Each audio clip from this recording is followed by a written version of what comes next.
Hello everyone, আসসালামু আলাইকুম। Welcome back to my channel Bangladeshi vlogger Usha. বরাবরের মতো আমি উষা আজ আবারও আপনাদের মাঝে হাজির হয়ে গেছি সম্পূর্ণ নতুন দিনের একটি ভ্লগ নিয়ে।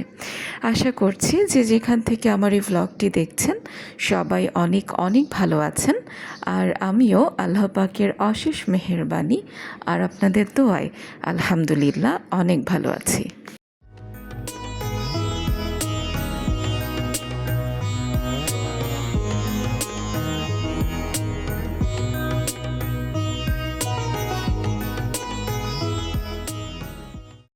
সকালবেলা ঘুম থেকে ওঠার পর বেলকনিতে কিছুটা সময় কাটানো আমার অনেক পুরনো একটা অভ্যাস।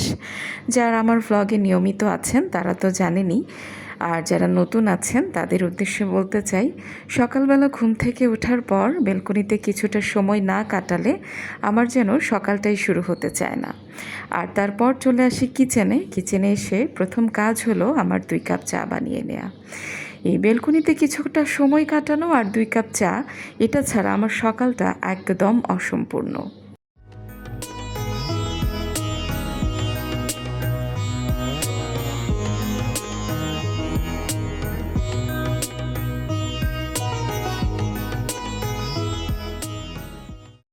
বাংলাদেশি ভ্লগার উষা চ্যানেল থেকে উষা আছি আপনাদের সাথে।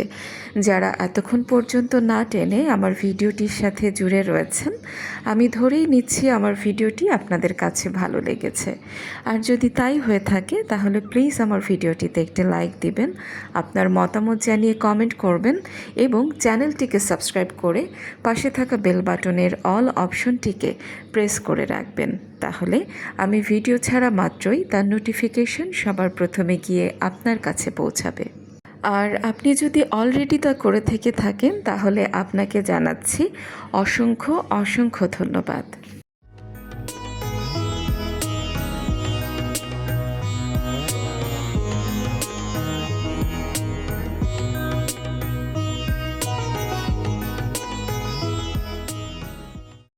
আলহামদুলিল্লাহ সকালের নাস্তাটা কমপ্লিট করে নিয়েছি। আর আজকে সকালের নাস্তায় চায়ের সঙ্গে ছিল কয়েক পিস প্যানকেক আর টাঙ্গাইল থেকে আনা ভীষণ রকম টেস্টি 2 পিস মিষ্টি।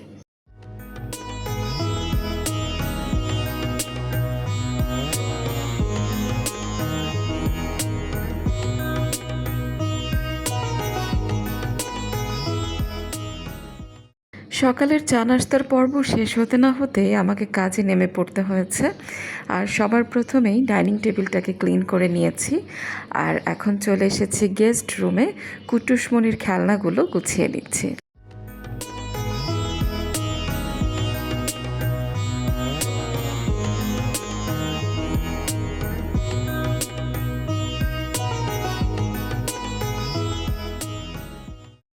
আমাকে হেল্প করতে আসে যে মেয়েটি ঈদের ছুটিতে বাড়িতে গেছে, এখনও আসেনি।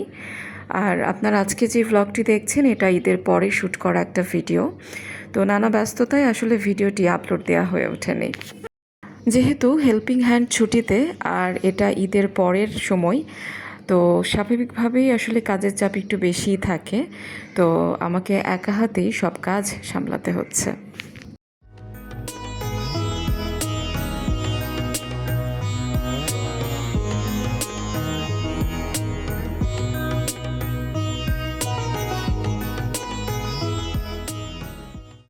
আমার বাসায় হেল্পিং হ্যান্ডের আবির্ভাব হয়েছিল আমি কনসেপ্ট করার পর থেকে। আর কুট্টুসমণি যেহেতু সি সেকশনে হয়েছিল, আর কুট্টুসমণির জন্মের প্রায় বছরখানেক পরে আমার গল ব্লাডারও অপারেশন করতে হয়। তো 1 বছরের ব্যবধানে 2টা অপারেশনের ধকল কাটিয়ে ভারী কাজগুলো করা আমার জন্য আসলে এখন অনেকটাই কষ্টকর মনে হয়। আর তাই ভারী কাজগুলো আমি একরকম অ্যাভয়েড করারই চেষ্টা করি। আর এর কারণ হলো একদিন কাজ করে আমাকে 3 থেকে 4 দিন বেড রেস্টে থাকতে হয়।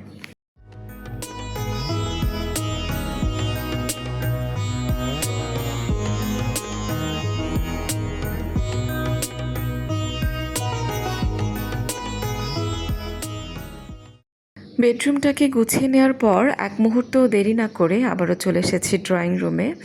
আর ড্রয়িং রুমে এসেই গতকালকের আনা লিচুগুলো কার্টন থেকে বের করে নিচ্ছি।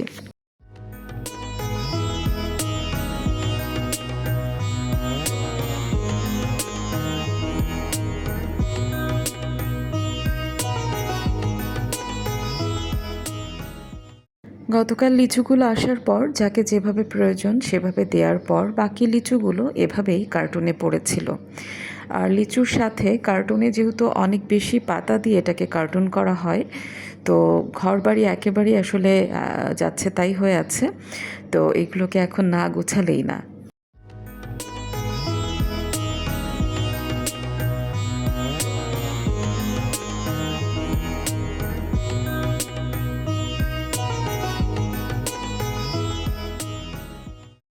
আপনারা কে কে আমার সাথে একমত হতে পারবেন আমি জানি না, তবে হেল্পিং হ্যান্ডের উপরে পুরোদমে ভরসা করা আমি কখনোই পছন্দ করি না।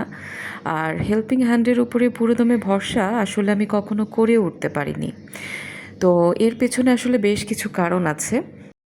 এই হেল্পিং হ্যান্ড শ্রেণীটা এরা আসলে নিজেদের ইচ্ছে মতো মন মর্জি মতোই আসলে চলতে পছন্দ করে। তো এদের আজকে আপনার বাসায় কাজ করতে ভালো লাগছে, কালকে হয়তো বা ভালো লাগবে না। তো হুট করেই কোনো কারণ ছাড়াই আপনাকে বলেও দিতে পারবে যে আমি আপনার বাসায় কাল থেকে আসবো না। তো এরপরে যেটা হবে, আপনাকে আবারও নতুন একজন হেল্পিং হ্যান্ড সার্চ করতে হবে এবং তাকেও আপনাকে আসলে আপনার বাসার কাজগুলো আপনার প্রয়োজন অনুযায়ী, পছন্দ অনুযায়ী তাকে বোঝাতে হবে। তো এত কিছু ঝুঁকি ঝামেলার পরেও সেই হেল্পিং হ্যান্ডটাও আপনার সাথে যে জীবনের শেষ দিন পর্যন্ত থেকে যাবে সেটা কিন্তু আবার না।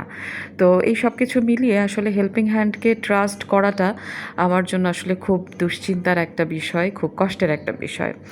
আর এছাড়াও আসলে আমি এমন অনেকজনকে চিনি যাদের বাসায় একদিন হেল্পিং হ্যান্ড না আসলে তাদের বাচ্চা রুটি খেতে পারে না। একদিন তার বাসায় হেল্পিং হ্যান্ড না আসলে তার হাঁড়ি পাতিল জমে থাকে। একদিন তার বাসায় হেল্পিং হ্যান্ড না আসলে তার বাসাটা ঝাড়ু পর্যন্ত দেয়া হয় না। তো আমি আসলে কখনোই হেল্পিং হ্যান্ডের উপরে এতটা বেশি ভরসা করতে চাই না, আর আসলে করতে পারিও না। আর আমি যেমনটা বলেছি যে আমার বাসায় হেল্পিং হ্যান্ডের আগমন হচ্ছে আমি কনসেপ্ট করার সময় থেকে। তো তার আগে আলহামদুলিল্লাহ ঘরের প্রতিটা কাজ নিজে হাতেই করেছি এবং করতে পছন্দ করেছি। এমন অনেকবার হয়েছে যে আমার হাজব্যান্ড আমাকে বলেছে যে কোনো কাজ কি তোমার কঠিন মনে হচ্ছে, তোমার কি হেল্পিং হ্যান্ড প্রয়োজন, চাইলে তুমি দেখতে পারো। তো আমি তখন তাকে বলতাম যে আসলে আমাদের দুইজনের সংসার, আর ঘরের প্রত্যেকটা কাজ আসলে আমি নিজে হাতে করতেই পছন্দ করি। তাহলে আমার পছন্দ অনুযায়ী আমি আসলে সেই কাজগুলোকে পাই। তো আমার এখন প্রয়োজন নাই, যদি কখনো প্রয়োজন হয় তাহলেই আসলে আমার বাসায় আমি হেল্পিং হ্যান্ড নিয়ে আসবো।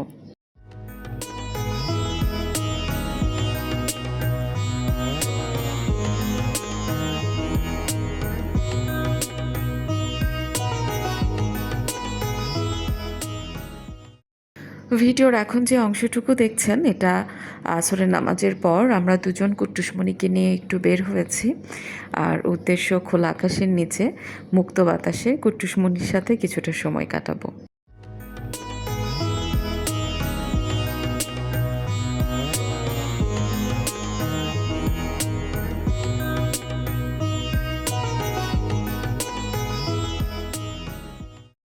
আজ এই পর্যন্তই। সবাই ভালো থাকবেন, সুস্থ থাকবেন আর আমাদের জন্য দোয়া করবেন। ভিডিওটি কেমন লাগলো তা জানিয়ে কমেন্ট করতে কিন্তু একদমই ভুলবেন না। আল্লাহ হাফিজ। আসসালামু আলাইকুম।